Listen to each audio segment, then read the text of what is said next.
À ton avis, qu'est-ce qu'il y a dans la prière pour que Allah nous ordonne de prier à des heures précises? On va voir ça juste après.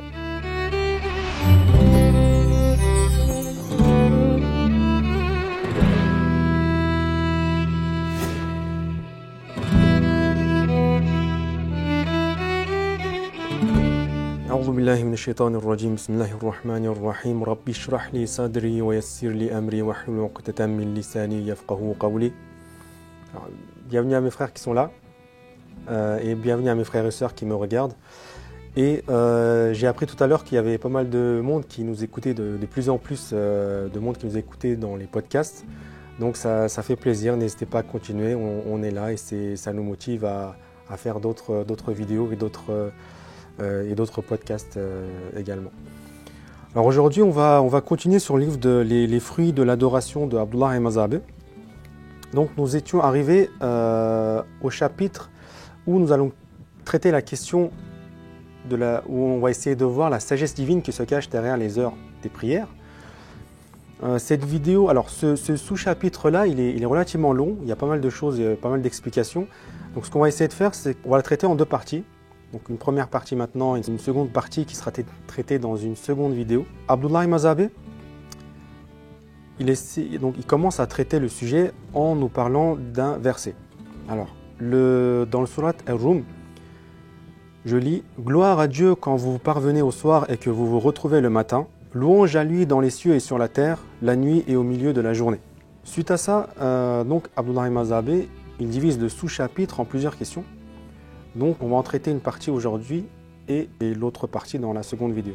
Première question qui va permettre de construire ce sous-chapitre, c'est pourquoi accomplissons-nous les prières quotidiennes à des heures fixées? Alors pourquoi à des heures fixées? On voit objectivement, en prenant du recul par rapport à une journée, sans parler des heures de prière, on voit que dans une journée, il y a 5 événements importants. Donc la première, c'est la plus grande, le lever du soleil.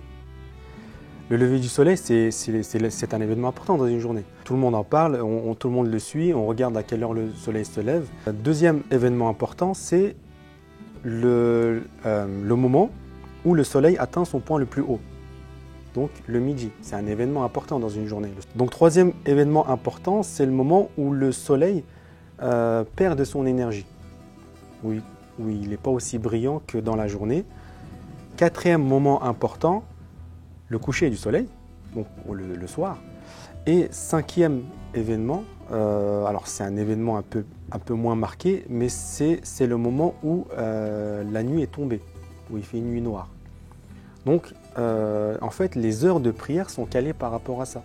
En fait, dans chaque événement qui se passe, chaque événement reflète certaines bontés divines.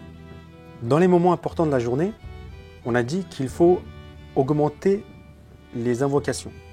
Et la prière, c'est le résumé le plus grand et le plus puissant des invocations. Donc c'est pour ça qu'on fait la prière dans les moments importants de la journée.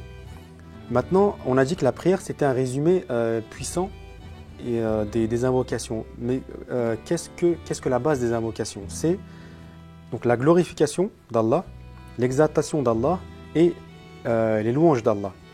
L'exaltation d'Allah, c'est quand on dit Subhanallah. La glorification d'Allah, c'est quand on dit Allahu Akbar. Et les louanges à Allah, c'est quand on dit Alhamdulillah. Donc ces trois mots-là, on les trouve, on les répète plusieurs fois dans les prières, quand on se prosterne, quand on s'incline, quand on dit Subhan al-Azim, Subhan. Quand on est prosterné, on dit Subhan Rabbi al-A'la. C'est aussi pour ça qu'après les prières, on répète 33 fois chacun de ces mots. On répète 33 fois Subhanallah, on répète 33 fois Alhamdulillah et on répète 33 fois Allahu Akbar. C'est pour appuyer et renforcer cet esprit d'invocation de la prière. Deuxième question, quel est le sens d'après vous de l'adoration? Quel est le sens de l'adoration? C'est quoi une invocation? C'est quoi prier? Qu'est-ce que ça représente? Abdullah al-Mazhabeh nous explique que le sens de l'adoration, c'est le fait que le serviteur ressente sa pauvreté, ressente sa faiblesse devant le Créateur, le sublime, le puissant, et que, en ressentant cela, il se prosterne devant lui. Donc c'est ça en fait, c'est une prière. Donc dans le sens où on prie justement l'être suprême, on répète plusieurs fois, comme on l'a vu dans la première question, on répète plusieurs fois Subhanallah, Alhamdulillah, Allahu Akbar. Quand on dit Subhanallah, nous proclamons un soutien pur d'Allah.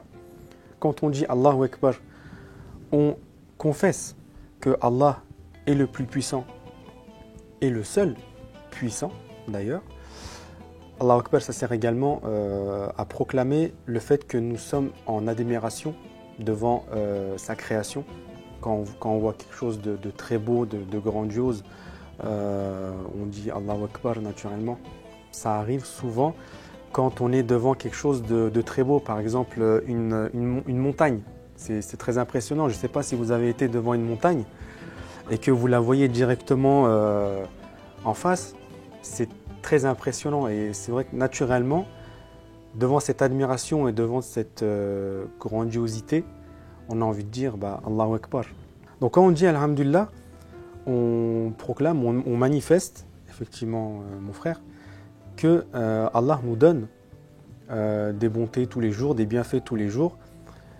Et ça nous permet de nous rendre aussi compte et ça nous permet de proclamer aussi que nous n'avons rien et que lui a tout.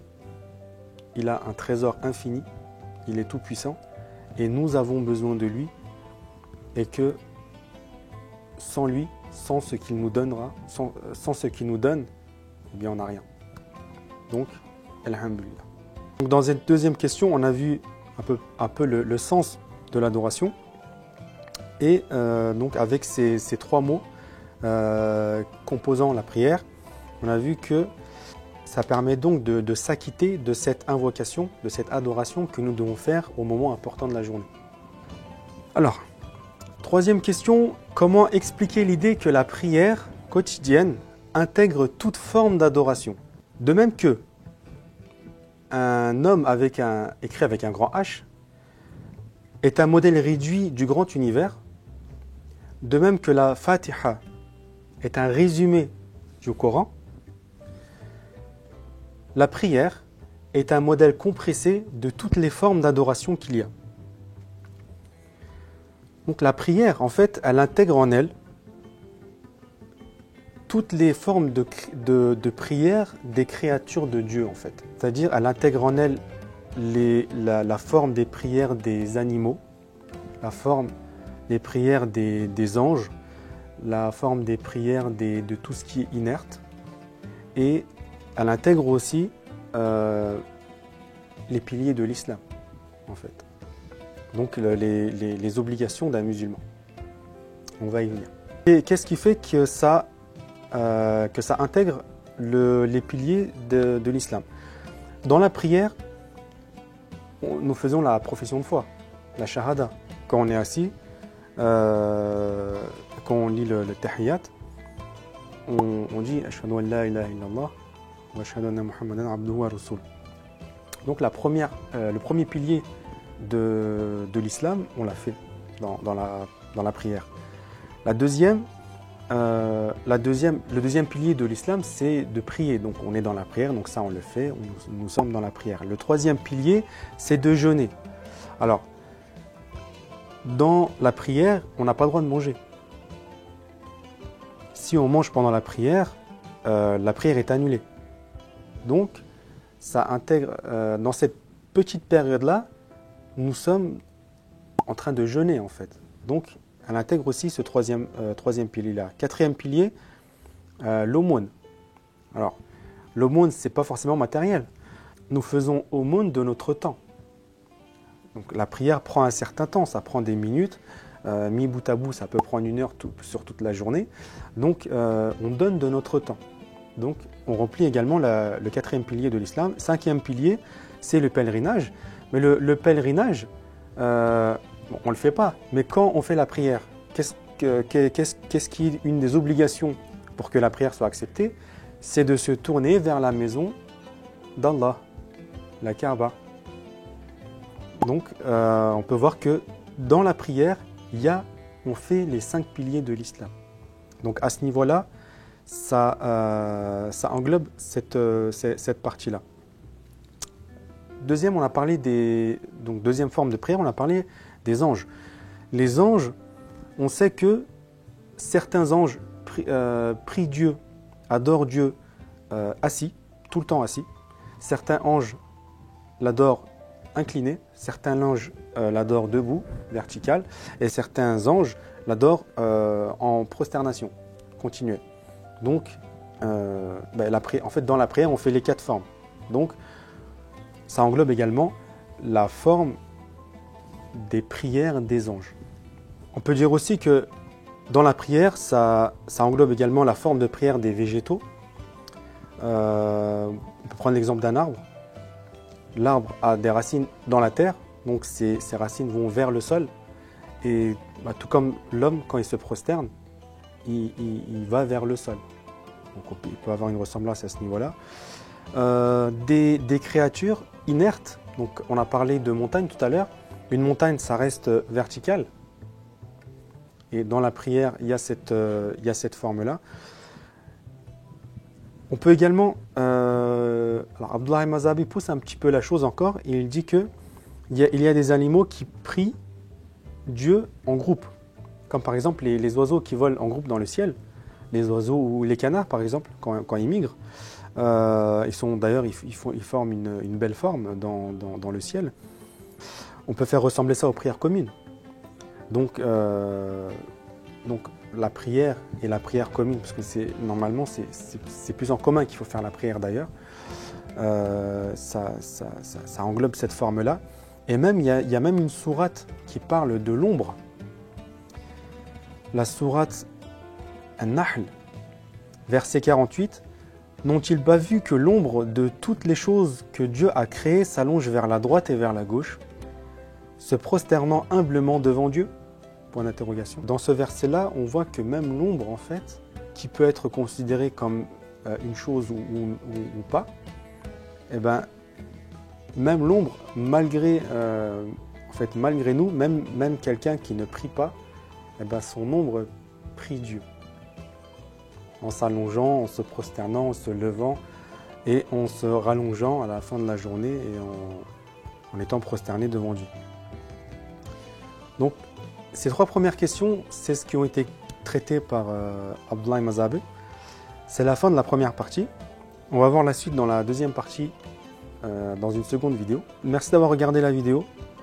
N'oubliez pas de liker, de vous abonner et de partager la vidéo. J'attends vos commentaires si jamais vous avez des choses à dire, des réactions. N'hésitez pas à nous écrire, on lit vos commentaires. Je vous dis à la semaine prochaine pour la suite de cette vidéo.